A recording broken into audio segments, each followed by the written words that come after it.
Let's get right to Lauren Tomlinson, a former Deputy Assistant Secretary at the Homeland Security Department in the Trump administration. Paul Begala is also here, a CNN political commentator and Democratic strategist. Lulu Garcia-Navarro, a CNN contributor and New York Times journalist and podcast host. And Brian Lanza, former Deputy Communications Director for the Trump 2016 campaign. Now, all of you are probably going, they really didn't mention abortion or inflation once during that. Yes, we went back and checked again. It's pretty stunning to think about how much this changed in the past 4 years. And there is a lot of talk now about the performative aspects, that Biden's going to try to break that fourth wall, look right to camera, create that audience connection. But the substance is going to be the real important part, whether it's immigration, it's going to be about, how will he actually win this, about the economy and beyond. Is that the right technique, or should he look backwards a little bit at the Trump chaos? Oh, I'm not for looking backwards at all. At all. In fact, both these guys need to obey Clinton's laws. Bill Clinton had 2 iron laws about politics that he taught me that still apply today. First, elections are about the future, not the past. Second, elections are about the voters' lives, not ours. And I love Joe Biden. Neither of those guys are obeying these laws right now.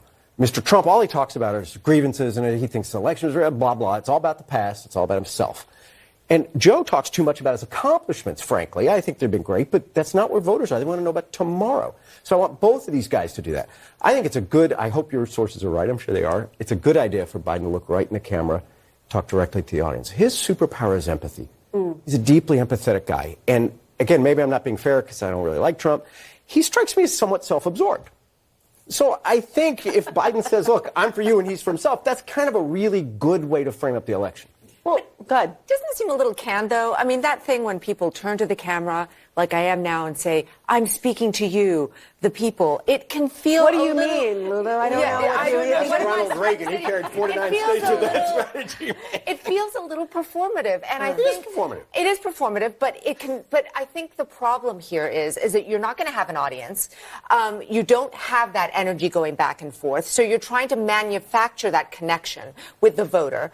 And I think really what people are really looking for is what's going to happen between the two men on stage and the dynamic between them. Less, I think, trying to connect with the viewer and more about what's going to happen between the two people. Well, there's also the moment, though, when you think about, I want to bring you into this, Lauren, when you think about trying to appeal to the audience that's not really present, but they know that that's who they have to convince and possibly persuade.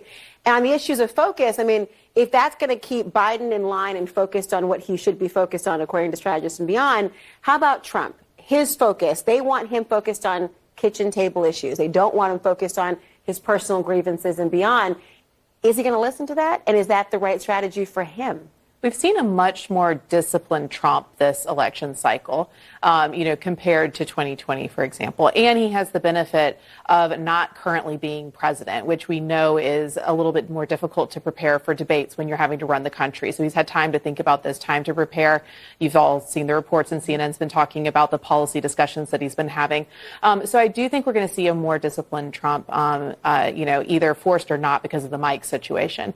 But going back to your point about if it's performative and if they should be speaking directly to the camera, they should, because so much of the media environment is fractured right now that the main goal for the campaigns here is going to get good sound bites, because they're going to be splicing it and sending it out on social media, and they're going to be sending it out on paid advertisements, text messages, et cetera, which is going to be vastly more impactful than the current viewership of whatever it ends up being tomorrow night.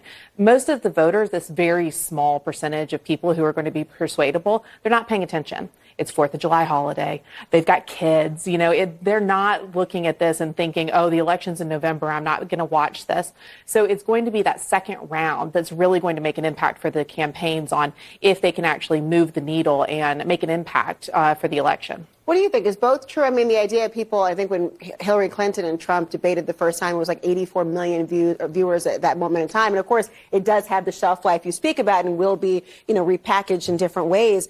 But I wonder how you see this idea of the performative aspect, but really the performance that needs to be done by both candidates to get that sort of sound? Listen, I think debates are similar, and I heard one of your guests say it in the past, where it's like a boxing match. The big punches is what everybody remembers. And I think you need to see those big punches. And a lot of them exist on both sides. You have two records. You have one presidential record from President Trump. You have another presidential record from Joe Biden. That's never happened before. So you could actually have real comparisons between these two's economic record, their inflation record, their immigration record, heck, their war record. Under Biden's watch, Trump could easily say, hey, under your watch, nobody has respect, for boundaries. The world's on fire. We have two wars, a third one about to start between the Philippines and China.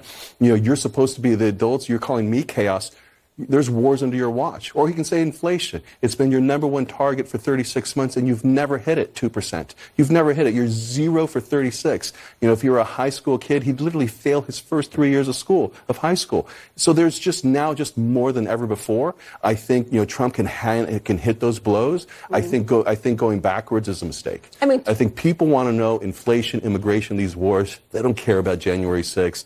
They care a little bit about, I guess you've seen it more in an uptick of democracy, threat to democracy. But we've learned now is that voters actually trust President Trump more than they trust President Biden with the threat to democracy. I did see that new poll about that very point. And I wonder if the idea of how both can be true. I think voters do care about the substantive policy issues. I think they also care about who is really the head of the government and the head of the United States and how it plays for diplomatic reasons and foreign policy and beyond. And then there's the triggers. Have you guys thought about the things that could trigger either of them to derail themselves? You've got Trump, who it doesn't take much to think about his triggers being personal grievances, the two-tier justice system that he speaks about. If you're Biden, it might be more personal with his son and beyond. How do both sort of navigate, do you think, those triggering elements and still present in a way that makes them win? I think it is clear that one of the things that Biden is going to want to do, apart from speaking to the camera and engaging with the voter, is to try and trigger Trump, because he is very easily triggered, let us not forget. I think he wants to remind people who he is and what he's dealing with here. I think the American people really haven't seen Trump in this kind of format. As you've mentioned, they've been distracted. They haven't really been focusing on the election. He's been doing a lot of rallies, but he's really been talking to his base, not to the American people in this huge stage. And this is, for many people, a man who really struggles with keeping on message. The amount of times that I've heard, oh, this is going to be a disciplined Trump. This is the man. He's going to pivot to the middle. This is the moment, friends. I don't know. Color me skeptical.